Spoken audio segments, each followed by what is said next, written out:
नमस्कार दोस्तों, मेरा नाम है आकाश और ये है part 2 about emergency services in United States. और पार्ट 1 मैंने ऑलरेडी अपलोड कर दिया है, तो please do check it out. और उसमें मैंने पुलिस के बारे में बात करी है, जो कि one of the emergency services है यहाँ यूनाइटेड स्टेट्स की। और उसमें मैंने अपनी एक पर्सनल स्टोरी भी शेयर करी है, तो आई थिंक आपको उससे बहुत कुछ सीखने को मिलेगा। तो I would highly suggest you to please do check it out. मैं उस वीडियो का लिंक यहाँ आई बटन में या नीचे डिस्क्रिप्शन बॉक्स में डाल दूँगा, तो आप उसको भी जाके प्लीज़ ज़रूर देखिएगा। और आज हम लोग बात करने वाले हैं रिमेनिंग 2 सर्विसेज के बारे में, जो कि है पैरामेडिक्स यानी एम्बुलेंस और फायर फाइटर्स यानी फायर ब्रिगेड के बारे में। तो चलिए इन रिमेनिंग टॉपिक्स के बारे में भी बात करते हैं। और हमेशा की तरह मैं जितने पॉइंट्स के बारे में बात करूंगा, मैं उनको डिस्क्रिप्शन बॉक्स में एज ए टाइम स्टैम्प बना के नीचे डाल दूंगा। तो इनकेस अगर आपको कोई पॉइंट जल्दी से देखना है, तो आप वीडियो स्किप करके डायरेक्टली उस पॉइंट पर जाके अपना रेटेड पॉइंट देख सकते हैं। ओके, नेक्स्ट सर्विस जो कि होती है एम्बुलेंस या पैरामेडिक्स। देखिए, जब कोई व्यक्ति 911 फ़ोन करता है और एक्सप्लेन करता है कि कोई मेडिकल इमरजेंसी हो गई है, तो 911 ऑपरेटर एम्बुलेंस और पैरामेडिक्स को डिस्पैच कर देता है उनके एड्रेस पे।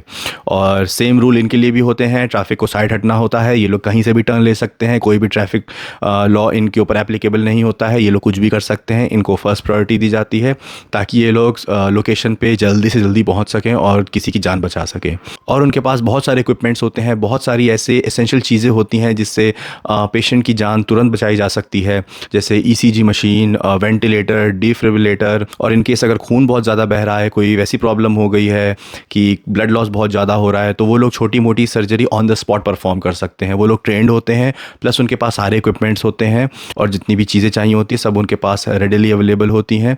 और वो लोग पेशेंट को एक ऐसी स्टेट में ले आते हैं कि एटलीस्ट उसको कुछ टाइम मिल जाए ताकि वो हॉस्पिटल तक जा सके। ज़्यादा से ज़्यादा उसको ठीक करने की कोशिश करते हैं ताकि वो आराम से हॉस्पिटल पहुंच सके और उसकी रास्ते में ही डेथ ना हो जाए। तो वो लोग डिले करने की कोशिश करते हैं, जो भी उनसे बन पड़ता है वो लोग सब करते हैं। अगर सिचुएशन वर्स्ट होती है तो एयर लिफ्ट भी कर लिया जाता है व्यक्ति को। अगर सिचुएशन बहुत ज़्यादा ख़राब होती है तो वो लोग नियरेस्ट एयरपोर्ट जाते हैं और एयरपोर्ट पे ऑलरेडी एक हेलीकॉप्टर वेट कर रहा होता है उनके लिए, और उसको एयरलिफ्ट कर लिया जाता है नियरेस्ट हॉस्पिटल। बड़े हॉस्पिटल, इनकेस बड़ा हॉस्पिटल अवेलेबल नहीं है, सिर्फ आसपास छोटे ही छोटे हैं, तो वर्स्ट के सिनेरियो एयरलिफ्ट भी किया जाता है। तो आप देख रहे हैं तो कितनी ज़्यादा एडवांस है, कितनी ज़्यादा अच्छी है पैरामेडिक्स और एम्बुलेंस की सर्विस। और एम्बुलेंस फ्री नहीं होती है, एम्बुलेंस के पैसे लगते हैं। बहुत सारे मेडिकल इंश्योरेंस एम्बुलेंस का कॉस्ट कवर करते हैं। वो आउट ऑफ पॉकेट अराउंड $1000, मतलब 500 से $1000 डिपेंडिंग अपॉन योर इंश्योरेंस आपको देना पड़ता है। बट फिर भी जान की कोई कीमत नहीं होती है।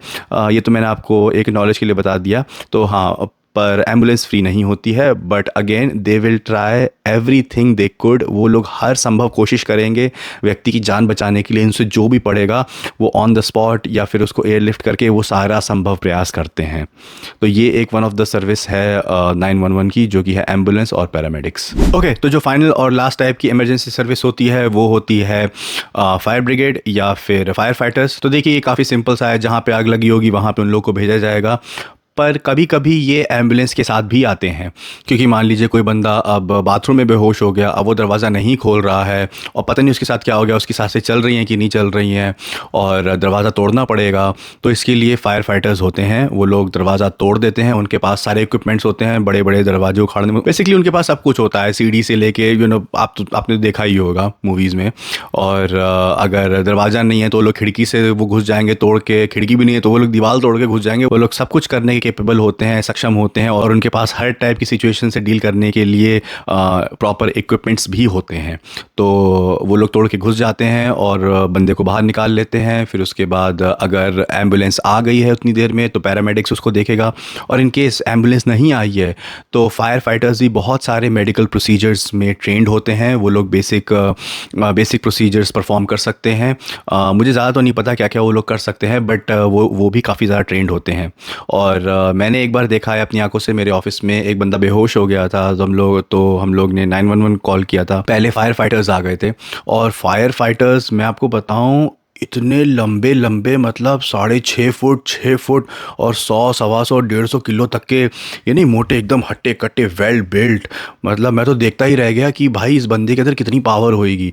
मैं मतलब सोच रहा था कि मेरे जैसे हल्के मध्य आदमी को तो वो लोग, मतलब मेरे जैसे दो को एक साथ उठा के भाग लें, एक इस साइड में एक इस साइड में, आराम से मतलब वो भाग जाए किलोमीटर किलोमीटर दूर। वो लोग इतने हट्टे कट्टे थे और उनका रिस्पॉन्स इतना अच्छा था, इतना ज़्यादा ट्रेंड थे वो लोग कि मतलब वो दिख रहा रहा था कि पहले उन लोग ने चेस्ट कंप्रेशंस दिया, वो नहीं हुआ, तो फिर उसके बाद और भी उन्होंने कोई मशीन डाली लंग्स में, वो बहुत सारी बातें हैं। मतलब फिर बाद में उसको ठीक कर लिया था वहीं ऑफिस में ही, और फिर एम्बुलेंस भी आ गई थी, एम्बुलेंस में उसको डाल के ले गए थे।